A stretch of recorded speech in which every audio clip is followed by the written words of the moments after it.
Hi guys, welcome back to another video. Before I start, please go ahead and hit that like button, drop a quick comment, even if it's just an emoji, and make sure you subscribe so you don't miss when I post. And if you're new here, please subscribe. If you're already here sipping the tea, you might as well join the family. Alright, let's lock in. So we've got Doechii and Doja Cat linking up for their song Double D's that's going to be on Doechii's album that will be released next year. We have Hailey Bailey dropping her track list for her debut album. We have Jisoo and Zayn making their Billboard debut. Rosalia coming with a new album. Bia telling us why Ariana Grande collab never dropped. And we also have the best for last. We have the Nicki situation. We're going to be talking about Rah Ali, Tasha K, and Cardi B's involvement in the industry in all of this. So first off, we're going to be talking about Doechii and Doja Cat. So it has been reported that Doechii has recorded a track called Double D's featuring Doja Cat, and that the collaboration will be included on her debut album that will be released in 2026. Now, I've got a theory that her album is going to be released before Nicki's album, because I feel like they have to keep all the other rap girlies in Nicki's algorithm. And Cardi B is also scheduled to release the deluxe album for Mother Drama also next year, and a few days ago, I think, she was also hinting at dropping the album in March during Nicki's album release month. Now, a lot of people are also excited about this collaboration. I don't know what to expect, honestly, but I'm pretty sure it could be a decent record. It'll definitely be a decent record, and I think it could debut top 20, top 30, maybe top 40, but top 10, I don't know, unless the song actually has got a lot of push and there's a lot of payola behind it, then it could get top 10. What do you guys think about it? Are you guys excited for this record? For me, I'm not really excited. I'll just wait to see what they have. Now, moving on to Bia, it has been reported that she's going to be selling less than 14,000 units for her album Bianca, and I just found out that she actually has a collaboration with Ariana Grande, and in an interview with Billboard she talked about why that record was never released. So the record is called Esta Noche. So Bia says, we had a clearance issue with that. We tried to get that cleared for so long. We all wanted it to come out, but there was a clearance issue and we didn't end up getting it figured out until years later. And I think Sweetener, one of the songs that was her song. So I'm going to insert a little snippet of their collaboration. I didn't like the collaboration, and well, thank goodness it never came out. But I'm just going to insert it and then you guys will tell me what you think about the record. Grinding, she don't like I'm broke, yo tampoco. He fell in love with the coco, gave him peace of mind, he spent his life. Now, Brandy had a health scare this past weekend, and she has issued out a statement to her fans and the people who attended her show in Chicago.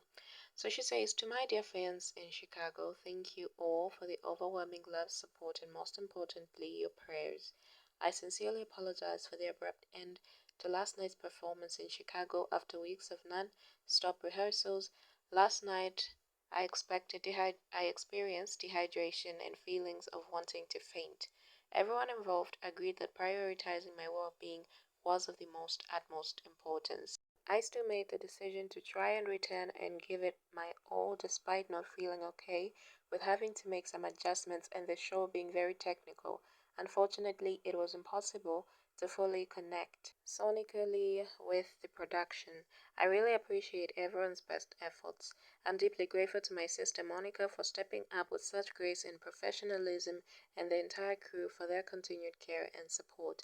I went from the arena to see a doctor nearby and have taken the proper precautions to help moving forward.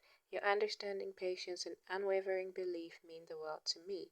I look forward to returning to the stage stronger and more grateful than ever, alongside my girl Monica tonight in Indianapolis. With all my love, Brandy. Now, we are grateful and thankful that she's actually very, very well and that she's actually prioritizing her health. So Halle Bailey has unveiled the track list for her debut album Love or Something Like It, which comes out this Friday, and features include Glorilla, Mariah DeSantis, Chloe Bailey, and her. So the first song is the intro, the second one is Over Time, Know About Me featuring Glorilla, His Type, Heaven, Interlude 2, Alone featuring Mariah DeSantis, Back and Forth, Brave Face, So I Can Feel Again featuring Chloe, In Your Hands, No Warning featuring her, Bites Your Lip, Angel, and Because I Love You. Now, hopefully, after both sisters have done their own solo records, they can come back together and give us another album as Chloe and Halle. I still listen to Ungodly Hour. I like that album. Now, Billboard has changed its rules.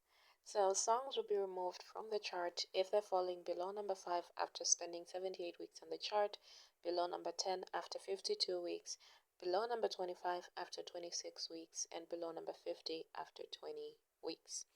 Now, some songs that have already left the chart due to these new rules include Teddy Swims' Lose Control, Benson Bones' Beautiful Things, and Lady Gaga and Bruno Mars's Die With a Smile. Now, the Billboard Hot 100 charts for November have been released and updated.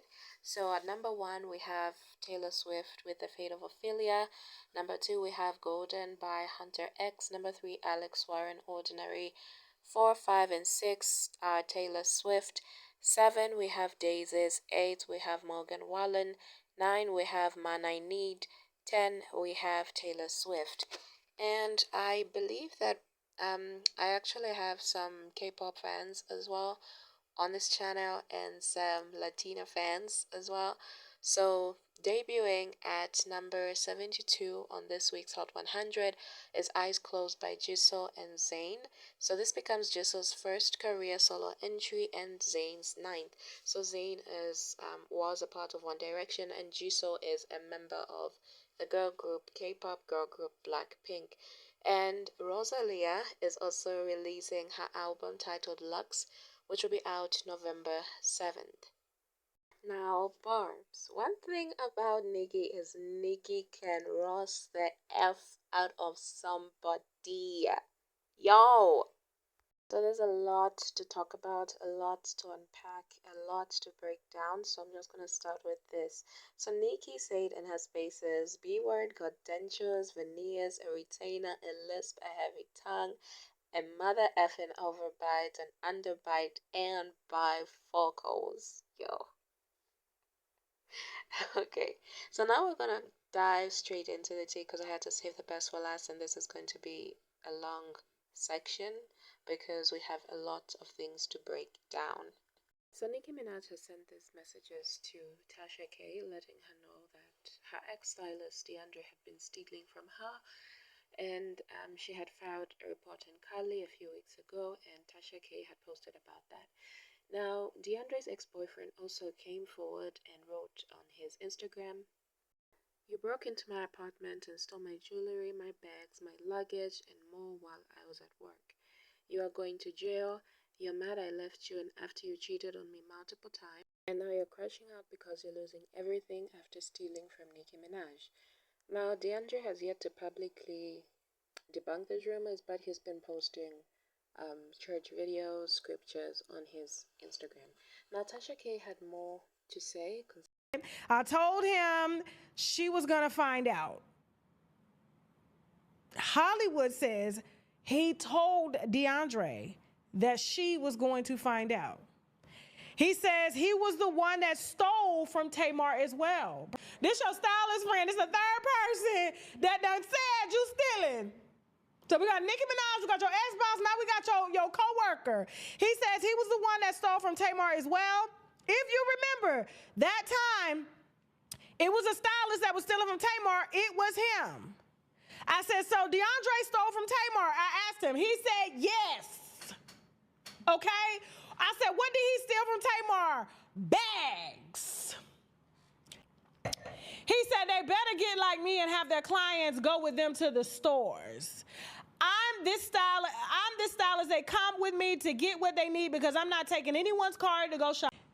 He apparently has an NDA with Tamar DeAndre, and the reason Tamar came out to say that he's not stealing is because she caught him stealing, and in order to not say anything, basically, he has to style her for free now.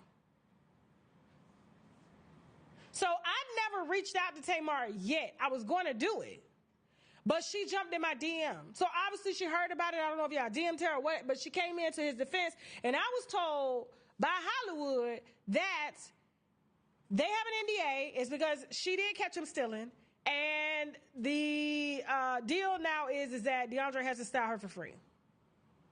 Bottom line is, all of the stylists are great at what they do. Just keep your card with you and go to the store with it. Now, here's where things get interesting. So, Tasha also revealed that Nicki's former assistant has slid into a new position. So, she says Rah Ali's babysitter and side piece.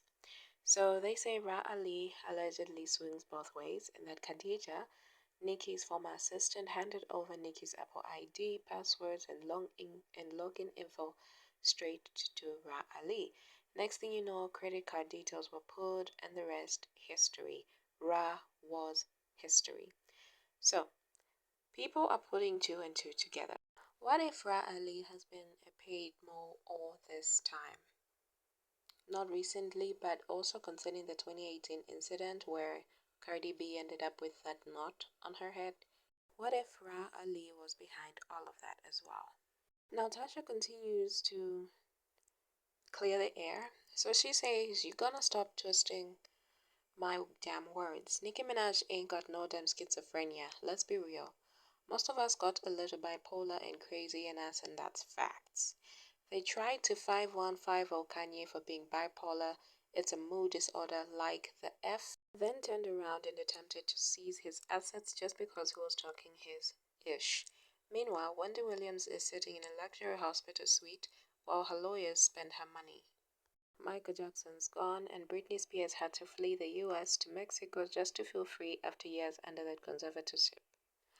What part don't you understand? This is a systematic industry takedown meant to make her look incapable of managing her own money.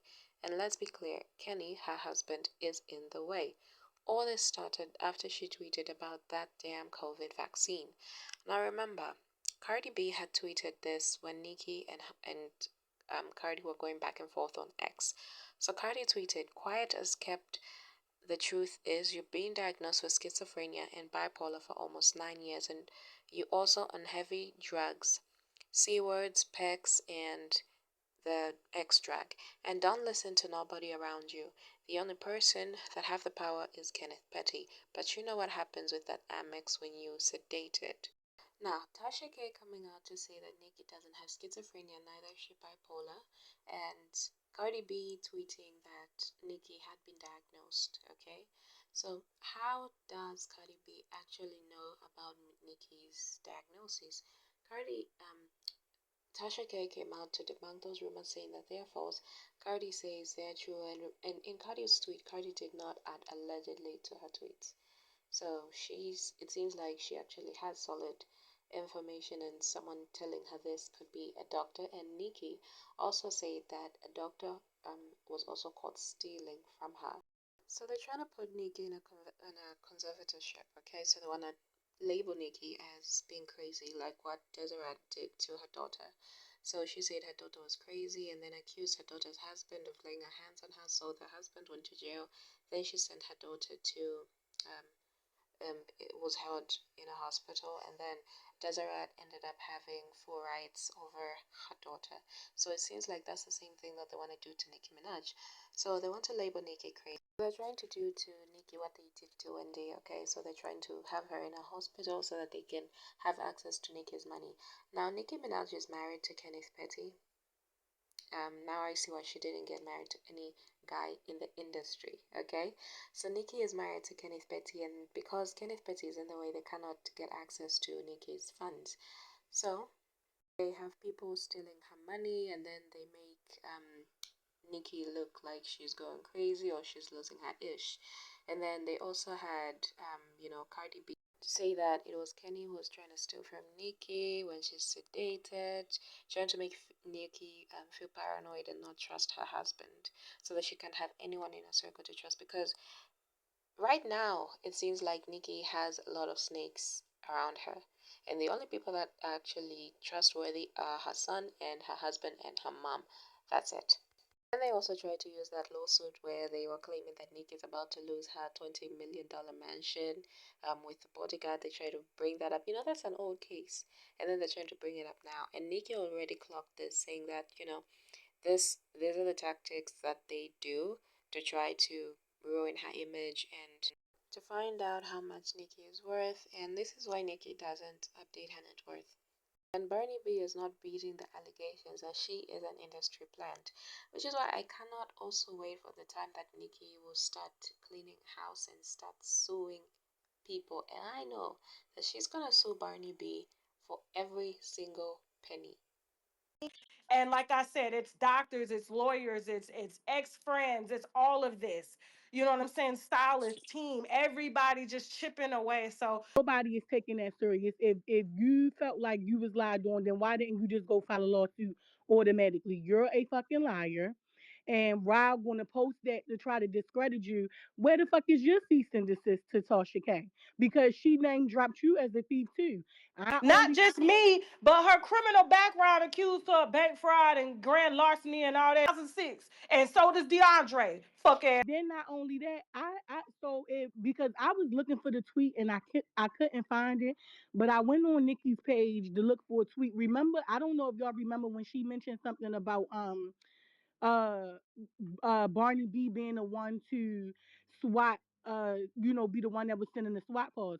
So who the fuck gave her the address?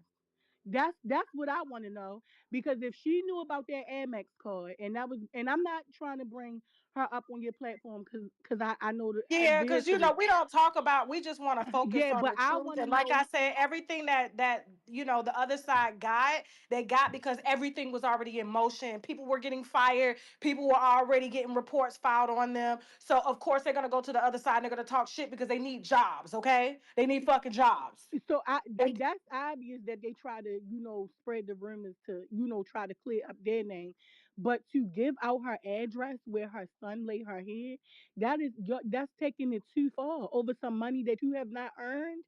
That's not yours, that you feel entitled to. What do you think about the topics that we have talked about? Is there any topic in particular that has resonated with you that you want to share your thoughts on? Please do so in the comment section. Thank you guys for staying to the end to watch this entire video. I do appreciate it. And until the next one, stay curious, stay hydrated, and stay messy.